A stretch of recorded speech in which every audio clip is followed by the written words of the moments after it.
Good morning. I am making this video to explain a project that will be due for you very shortly. We're jumping into the Civil War unit, and in this unit, the project is the battle presentation. The battle presentation is a little different than last time. I mean, the same rules apply.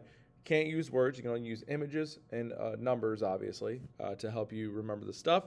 But there's like 8 or 9 things that you have to know. And the last presentation, there was like 7. So I added a couple. You got this. I'm going to go through what you need to do. In class, I assigned you a partner. You really don't need to work with your partner at all in this, and I'll explain that in just a minute. And your partner's work or non-work will have no impact on your grade. So keep that in mind. If you are with a partner that you don't like, it's fine because you don't really have to work with them, and they will not impact your grade. You might be like, how does this work, Mr. Snow? Here's how it works. Each one of you are assigned a battle, okay, in pairs. So 2 students will be assigned the same battle. One student is going to be the side of the Union, and the other student is going to be the side of the Confederacy.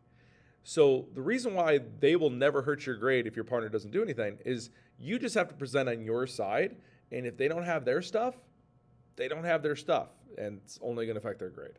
So let's go through a couple of the things that you need to do. So the battles are on the list of the paper that I gave you. It goes from Antietam all the way to the Battle of Fort Henry. So like 15 possible battles. We assign those out in class. Make sure you know your battle in and out. So here's what you're presenting on. Here's the 9 things that you definitely need. The number of troops. So you need to have the number of troops that were in the battle on your side, not the other side, your side. So if you're Union, how many Union troops were there? And if you can give me specifics, were there a cavalry? Was it infantry? Tell me the types of troops that you have. So number 1, number of troops. 2, describe specific weapons that were used. Don't just say they used guns. What type of gun? Was it a Spencer carbine? Give me the type of gun that they used back then. Describe how impactful that gun was or not impactful. So first one, number of troops, literally you can just have a number. So if you had 10,000 troops that fought, your first slide could be 10,000 in a picture of a troop, if that helps you. Specific weapons, you could literally do a picture of the weapon. So if you know I say Spencer carbine, it was a really popular gun towards the end of the war. Next one, so number 3, number of casualties. So usually I tell people to put like a gravestone and then put a number next to it, so then you know that's how many casualties there were. And if you can split those up, that'd be good too. Casualties doesn't just include people that died, it also includes injured. So you have a picture of a gravestone and a number next to it, and then a picture of like a broken arm or like a cast, and then a number next to that for the number of injured. How long the battle lasted? Was it days, months, hours? Again, a lot of these are numbers. So as far as remembering them, you can have the numbers on your slide. So for like the first 4 or so, -1 of them, it's just numbers.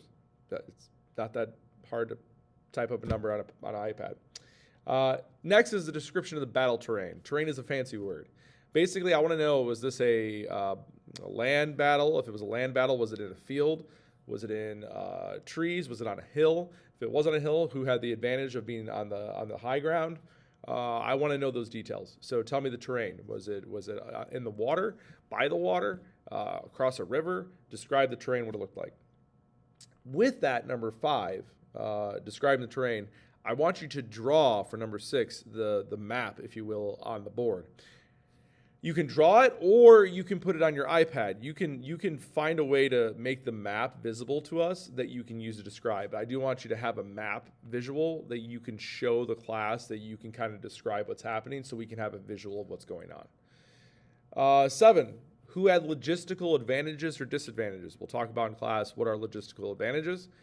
This could be they had more telegraphs that gave them information. They had more railroads. They got troops there. They had more equipment, period. Maybe they had more men significantly. Give me a logistical advantage. 8, who won, but how do we know who won? So you're going to talk about who won and what gave us that information about how they won. Did they win because the other group left the battle? Did they win because they killed more men? Did they win because they signed a surrender of some sort? Did they win because they captured the enemy?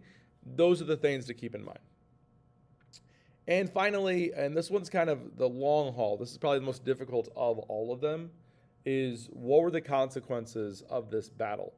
So some of these battles are pretty self-explanatory. The consequence of this battle is the Confederacy lost this fort. The Confederacy lost, or the Union lost, this plot of land. The Confederacy was pushed back further south because of this. You have to tell me what this led to. Like, this victory leads to this. This project will have a back that has this wonderful stuff here. You are going to handwrite all these answers first. It's basically the 9 things you have to do minus the map you have to draw. This you can't bring up with you when you present because these are going to have words on them, right? But I am going to grade this while you're presenting. So I'm going to be able to see what you have done. Remember, each of you are doing this.